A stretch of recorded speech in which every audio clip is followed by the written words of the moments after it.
Okay, hello everybody. So today we are going to be going over ocean zones. So in your Edmodo, go to the post that says ocean zones. We have a link for the reading. We have my email you can send your assignments to, and we have the practice questions.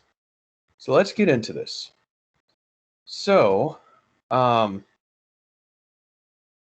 so in addition to the amount of salts, there are other conditions in the ocean that are going to vary from place to place. So, kind of like with our chemistry, we found out okay, the amount of salts varies from place to place in the ocean.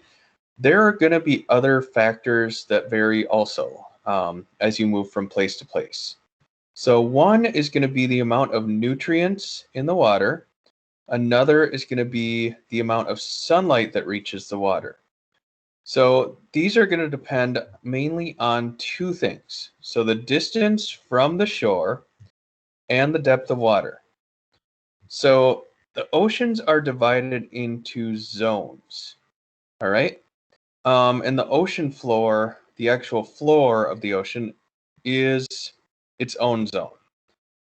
So let's take a look at these. For me, it works best when I can actually see it. So the intertidal zone is closest to shore. So this is the intertidal zone. And at high tide, it's going to be covered in water. So high tide is when the water comes more into shore. That's high tide. At low tide, it is going to be exposed to air, so the water is going to be down here at low tide. So high tide, water's here. Low tide, water's here. So you need living things there that can adapt to changing conditions and the moving water.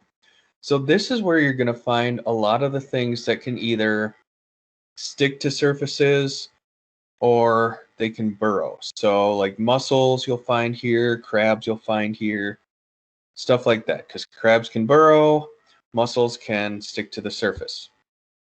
Right, the Neuritic Zone lies over the continental shelf, which is part of the continent, obviously. So the water is not very deep there, and there's lots of nutrients and lots of sunlight. So a lot of things are going to live in this zone right here. The Oceanic Zone is going to be the open ocean out past the continental shelf. So that's all this here after this drop off. The water may be very deep, but there are fewer nutrients. So fewer organisms are going to live in that zone.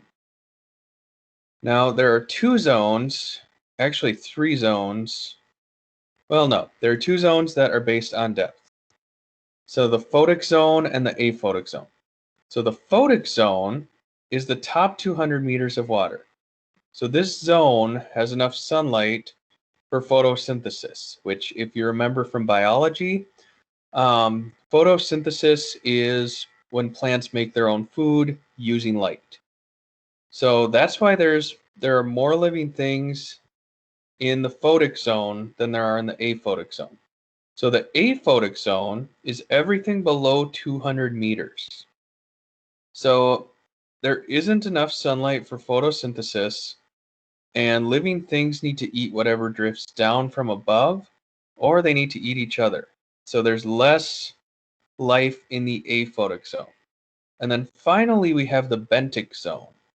So the benthic zone is the ocean floor, which is why you see it's way up here and way down here. The ocean floor is going to get deeper as you move away from the continents, and there are fewer living things on the ocean floor where the water is very deep. So hopefully that all makes sense. Make sure you finish your questions and turn them into me.